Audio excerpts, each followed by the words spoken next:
శుభం భయాతు శ్రీ గురుభ్యో నమః.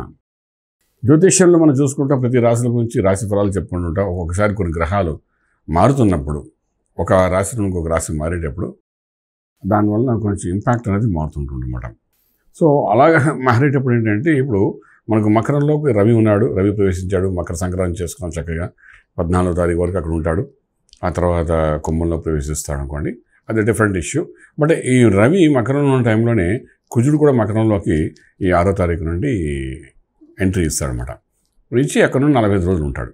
సో మకరంలో ఏంటంటే, ఒకటి రవి అన్నది అగ్నితత్వం గల గ్రహం, కుజుడు కూడా సేమ్ అగ్నితత్వం గల గ్రహం. ఇద్దరు మిత్రులే, కానీ ఉన్నది శని ఇంట్లో కూర్చొని ఉన్నారు. కుజుడికి ఉచ్చస్థితి కూడా. సో ఇటువంటి పరిస్థితుల్లోని మనకు మేషరాశి వారికి, వృషభానికి, మిథునానికి ఏ విధంగా ఉంటుంది అనే విషయాన్ని మనం వివరంగా మాట్లాడి ప్రయత్నించేద్దాం. సో ఈ రెండు గ్రహాలు అక్కడ కలవడము, దాంతోపాటు బుధుడు కూడా అక్కడ ఉన్నాడు అనుకోండి, వాడు కూడా మారుతాడు కొంచెం సమయం అవగానే. సో ఇదంటే రాజ్యస్థానం అవుతుంది వాళ్ళకి. రాజ్యం అంటే ఉద్యోగం చేసే ప్రదేశం, వ్యాపారం చేసే, వ్యవసాయం చేసే ప్రదేశం, డబ్బు ఆర్థిక బలాన్ని పెంచుకోవడానికి, ఆర్థికంగా మనకు ధనాన్ని పొందడానికి చేసే ప్రదేశం ఉంటాం. సో ఇటువంటి ప్రదేశంలోని ఎప్పుడైతే ఈ రెండు అగ్నితత్వాల గ్రహాలు కూర్చుని ఉన్నాయంటే అవి ఏం చేస్తాయి? మేషరాశి వారికి చూసుకుంటే కుజుడు అక్కడ ఉండడం అనేది ఒక యోగము. ప్రభుత్వ పరంగా అన్ని రకాల అనుకూల ఏర్పాటు అవ్వడము, ప్రభుత్వ ఫైల్స్ ఏమైనా పెండింగ్ ఉండి కంప్లీట్ చేయడము, అలాగే ప్రభుత్వం దగ్గర రావాల్సిన ధనం ఏమైనా ఉంటే దాన్ని కరెక్షన్ చేయడము, మనకు ఎంతో కొంత డిస్కౌంట్ చేసి మనకు అమౌంట్ రావడము, ఇట్లా రకరకాలుగా కుజుడు అనేవాడు అక్కడ రావడం వల్ల ఒక బెనిఫిట్ అనొచ్చు. కానీ రవితో కలిసి ఉన్నాడు కదా. మీకు ఉదాహరణకి చెప్తాను చూడండి. ఫర్ ఎగ్జాంపుల్, మనం ₹1 కోటి ఎవరికి ఇవ్వాలనుకుంటాం, అనుకోకుండా ఆ పక్కన ఇద్దాం అనుకున్న మనిషి ఉంటాడు, ఆ పక్కన మన శత్రువు కూడా కూర్చున్నాడు అనుకుని సరదాగా, ఏమైనా బాగున్నావు, వాడి శత్రువు కూర్చున్నాడు అనుకున్నామని. అప్పుడు ఆయన ముందు ఇవ్వడానికి ఆలోచిస్తాం. ఇవాళ మనసులో ఉన్నా కూడా ఆయన ముందు ఇవ్వడానికి ఆలోచిస్తాం. ఎందుకంటే ఆ ఇస్తే ఆయన ఏం చేస్తాడో తెలియదు, ఆయన సద్వినియోగపరచుకోనివ్వకుండా ఏమైనా ఇబ్బంది పెడతాడో తెలియదు. సో అంచేత ఏం చేస్తాం, ఆయన వెళ్ళిన తర్వాత, శత్రువు అన్నవాడు వెళ్ళిన తర్వాత మనం కూడా ప్రయత్నం చేస్తాం. చిన్న ఎగ్జాంపుల్ చెప్తాం, తర్వాత రారా చూద్దాం, లేకపోతే నువ్వు వెళ్ళిపోరా, వెళ్ళిన తర్వాత మీరు చేయవలసి చేస్తాం. ఇదంతా లాజికల్గా మనం ప్లాన్ చేస్తుంటాం, ఆలోచిస్తుంటాం, నలుగురిలో కొన్ని పని చేయడానికి ఆలోచించి. అలాగే ఏంటంటే, ఈ కుజుడు రవి ఇద్దరు అక్కడ ఉండడం వల్ల రాజ్యంలోని ఒకడు ఏదో కరెక్షన్ చేద్దాం అనుకుంటే రెండోవాడు దాన్ని బంద్ చేయడానికి ప్రయత్నం చేస్తాడు. So establishment of the job, establishment of the business, establishment of the new concerns ఏమైనా ఉంటే అవన్నీ కూడాను మకరం నుండి కుంభంలోకి రవి ప్రవేశించేంత వరకు, అంటే ఫిబ్రవరి 14th వరకు మాట, అంటే ఈ 6th నుండి 14th మధ్యకాలంలో మాత్రం కొంచెం మీరు ఏమి మేజర్ డెసిషన్స్ తీసుకోకుండా ఉండగలిగితే చాలా బాగుంటుంది చెప్తాం. అలా వృషభానికి ఏమవుతుందంటే, అదే ప్లేస్లో ఉండడం వల్ల అది భాగ్యస్థానమైంది. భాగ్యంలో రవి, భాగ్యంలో కుజుడు. భాగ్యస్థానం అంటే మన ఉన్నత చదువుకునే ప్రదేశం ఉంటాం, మన లక్ ఫేవర్ చేసేది ఉంటాం, మన తండ్రి గారి యొక్క ఆరోగ్యం గురించి మనం మాట్లాడతాం, ఆయన ఫార్చ్యూన్ గురించి చెప్తుంటాం. అలాగే భాగ్యస్థానం అంటే మనకి తెలియని ఒక లక్ ఫేవరింగ్ అంటుంటాం. సో ఆ స్థానంలో 2 గ్రహాలు కూర్చున్నాయంటే మన చేతి వరకు వచ్చి చేజారిపోయినట్టుగా కొన్ని సంఘటనలు జరుగుతాయి. అది ఏ ఆస్పెక్ట్లో మీరు తీసుకోండి, ఏదైనా ఫైనాన్షియల్ ఆస్పెక్ట్ అనుకోండి, జాబ్ అనుకోండి, లేకపోతే ఒక అగ్రిమెంట్ అనుకోండి, లేకపోతే రిలేషన్షిప్ అనుకోండి, ఏదైనప్పటికీ 9th హౌస్లో ఎప్పుడైతే ఈ రెండు కలుస్తాయో అది 6th నుండి 14th మధ్యన ఆ 8 daysలోనే ఏంటంటే ఈ రెండింటి కలిసి ఉన్న కాంబినేషన్లో ఏంటంటే బర్న్ అయిపోతుంటుంది. బర్న్ అయిపోవడం వల్ల చేతి వరకు వచ్చిందిరా ఇంక పోయిందిరా ఏంట్రా ఇలా అనుకుంటాం. దానివల్ల డిప్రెషన్స్, లేనిపోయిన ఆలోచనలు పెట్టుకోవడం ఉంటాయి.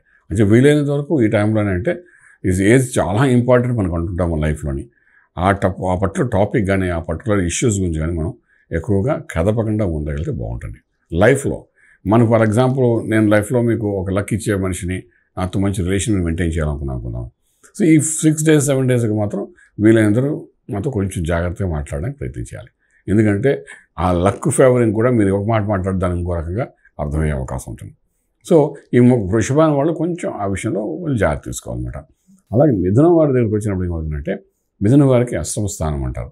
అష్టమ స్థానం అంటే ఆరోగ్య స్థానం, ఆయుష్ స్థానం కూడా అంటాం. సో ఈ 7-8 days ఏంటవుతుందంటే, ఎప్పుడో పూర్వాశ్రమంలో చేసిన కొన్ని మెడికల్ ప్రాబ్లమ్స్ ఏవైతే ఉన్నాయో అవి మళ్ళీ రివోక్ అవ్వడానికి అవకాశం ఉంటుంది. ఎప్పుడో చేశానరా, ఇప్పుడు దానికి సంబంధం ఏంట్రా అంటారు. లేదు, నీ బాడీలో ఉంది కాబట్టి చెకప్ చేయడం వల్ల నీకు ఈ ఇష్యూ ఉంది తెలుస్తుంది. ఫర్ ఎగ్జాంపుల్, ఎప్పుడో ఒక ఆపరేషన్ జరిగింది, సక్సెస్ఫుల్ అయిపోయింది కాబట్టి మనం ఏం చేస్తున్నాం అంటే, ఇంకా బాగా తిరుగుతూ వాడు ఏదో చెప్తాడు, ఈ పదార్థాలు తినద్దు అంటాడు. అప్పుడే ఏడాది అయింది కదా, ఇంకెవడు అన్నీ బాగానే ఉన్నాయి కదా అని అలవాట్ల పొరపాట్ల తినడం మొదలు పెడతారు. అది కూడా మీకు తెలియదు. అది మళ్ళీ కుట్టి చోట నుండి చీమ మొదలవుతుంది. ఇలాంటి సంఘటనలు ఎంతమంది జీవితాల్లో నేను చూస్తున్నాను కానీ చెప్తున్నాను. ఓకే, అలాగే ఏంటంటే అది ఆరోగ్య విషయానికి వచ్చినప్పుడు అలాగే ఏంటంటే కొన్ని నిర్ణయాలు ఏవైతే ఉంటాయో మనం తీసుకున్న మెడిసిన్ అనుకోండి, మనం తీసుకున్న అంటే ప్యూర్లీ మెడికల్ ఇష్యూస్లోని కొంచెం జాగ్రత్త తీసుకోవాలి. ఈ should be not taken anything. అంటే ఈ 8 డేస్లోని కూడాను ఫుడ్ తీసుకునే ఆర్గానిక్ ఫుడ్ తీసుకోవడంలో కానీ, లేకపోతే రెగ్యులర్ అలవాట్లు మనం చేసే పొరపాట్లు ఏమంటే వాటిని చేయకుండా జాగ్రత్త పడడం చాలా అవసరం పడుతుందన్నమాట. ఎందుకంటే ఇది ఆయుష్ స్థానంలో జరుగుతుంది కాబట్టి. ఓకే, సో ఇది జాగ్రత్త పడడానికి మనం చాలా ప్రయత్నం చేయాల్సి వస్తుంది. సో ఇక్కడ మేషం, వృషభం, మిథునం వీళ్ళ ముగ్గురికి కూడాను కుజ రవి యొక్క కాంబినేషన్లో ఇవి జరుగుతుంది కాబట్టి ఇక్కడ సుబ్రహ్మణ్యేశ్వర స్వామి యొక్క ఆరాధన, అభిషేకం లేకపోతే నవావరణ అర్చన ఏదో ఒకటి వారం రోజులు ఒకసారి చేసుకుంటే డెఫినెట్గా మాకు అన్లగ్గా ఉన్న 9th హౌస్ కానీ, అలాగే అన్లగ్గా ఉన్న 10th హౌస్ కానీ, అన్లగ్గా ఉన్న 8th హౌస్ కానీ, అంటే ముగ్గురికి 3 రాశి నుండి ఆ భావన వస్తాయి కాబట్టి, ఆ భావం వస్తుంది కాబట్టి వీళ్ళకి కరెక్షన్ జరగడానికి అవకాశం ఉంటుంది. అంటే రిస్క్ లేకుండా క్లారిఫికేషన్గా డయాగ్నైజ్ చేసి మీకు ఏమిటి ప్రాబ్లం అన్నది తెలియజేయడానికి ఉపయోగపడుతుంది.